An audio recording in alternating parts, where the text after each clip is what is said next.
Hi everyone. So there's even more breaking news today in our community. I cannot even keep up with all this breaking news.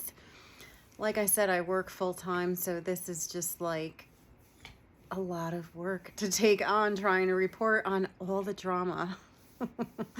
But there's, a reason for that drama. It's not just high school drama. This is serious business about a serious governing organization over a community that has over 12,000 residents and over 3,300 homes.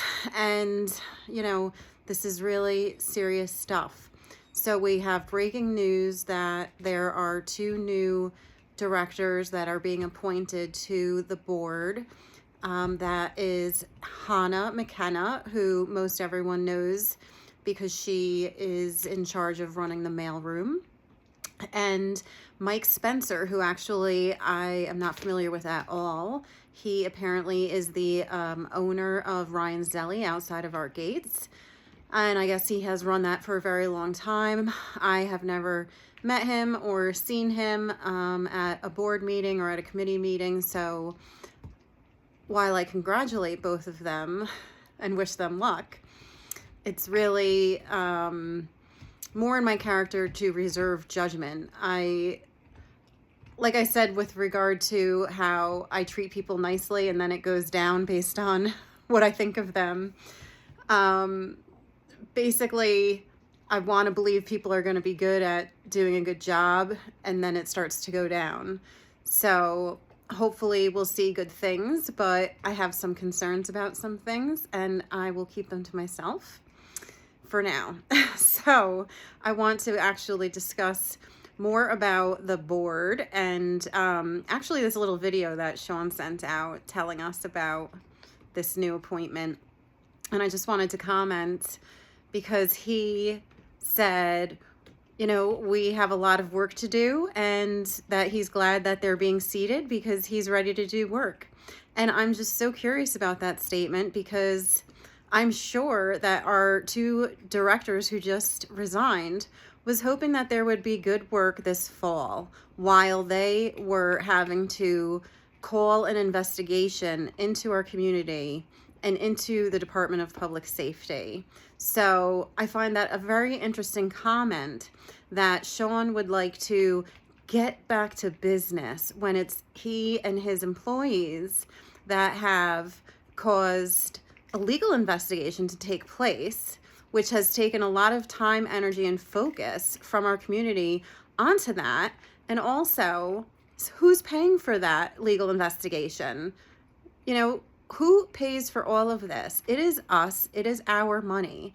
Our dues are almost $3,000 this year. They're just under $3,000. When I moved in here in 2020, I believe it was just under $2,400. So it's gone up almost $600 in 5 years. And I don't like people playing games with my money. I don't like people playing games with me or anybody that I like or love. And I don't like when people play games with my money. And I don't like when people mess around with, poor character, poor integrity, and play games when they're supposed to be ensuring good service to us as members here. So that aside, let's go back to the board notice yesterday, which I said in my short video that they said that they're aware of. Their statement was so short. It was like 4 sentences maybe, if you haven't seen it.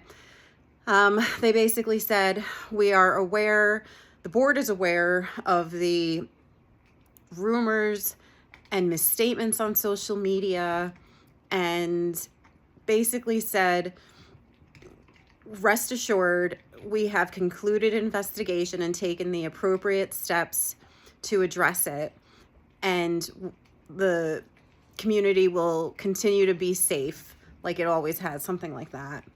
And then it asked us to refrain from speculation and derogatory comments. So to me, that is not leadership.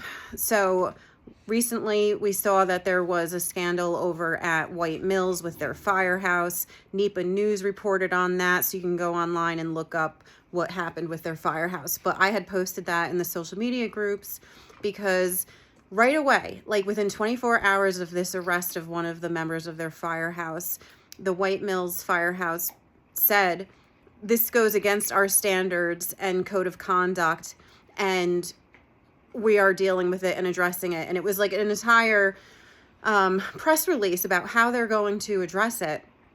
You don't see that in this community. And that's what I have a problem with.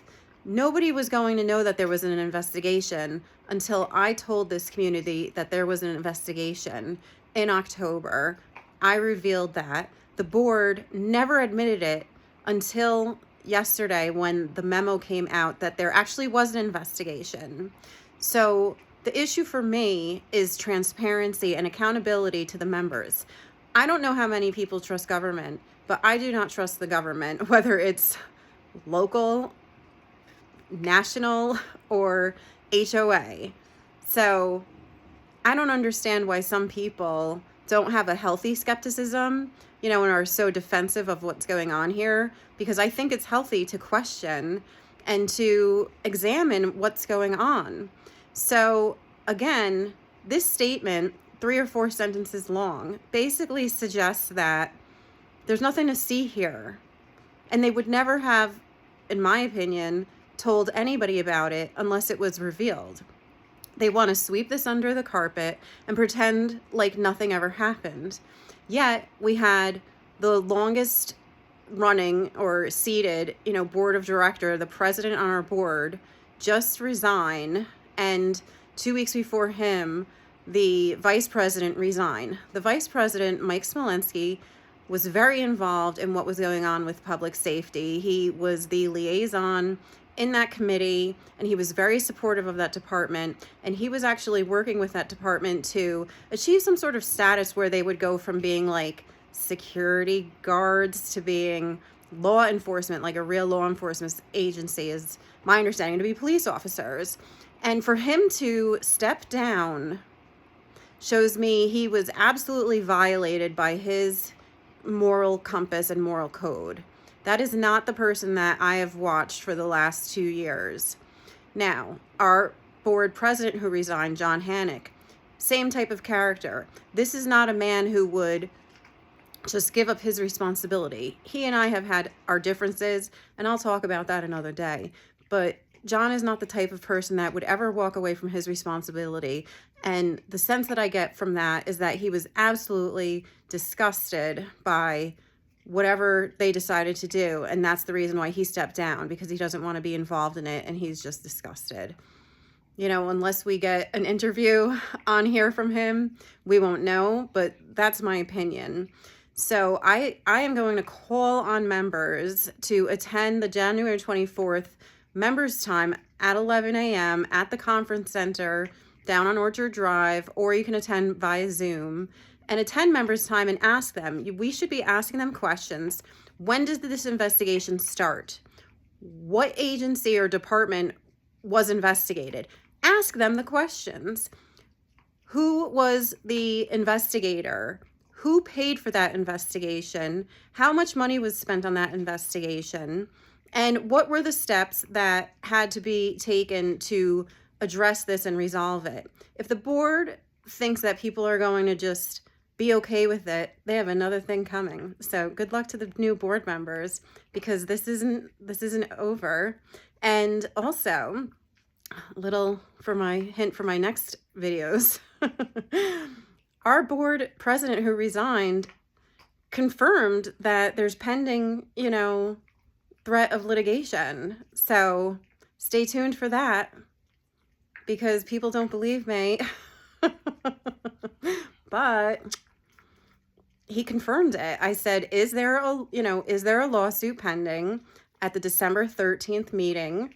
And he said, I know what you are referring to, and it is best not to speculate. And I asked our community manager and the board of directors who pays for legal settlements, and they refused to answer. So I asked it again and again because they refused to answer. And then finally, our assistant community manager, John Warmouth, said, it's paid out of our insurance. So this is how they go about settling cases and not letting members know, because members don't find out when insurance pays out settlements. So if anybody wants to make, a freedom of information request and ask about that, I know some people have requested that information. I don't know that they've gotten it, but let's put on our thinking caps, because things that, where there's smoke, there's fire. So stay tuned.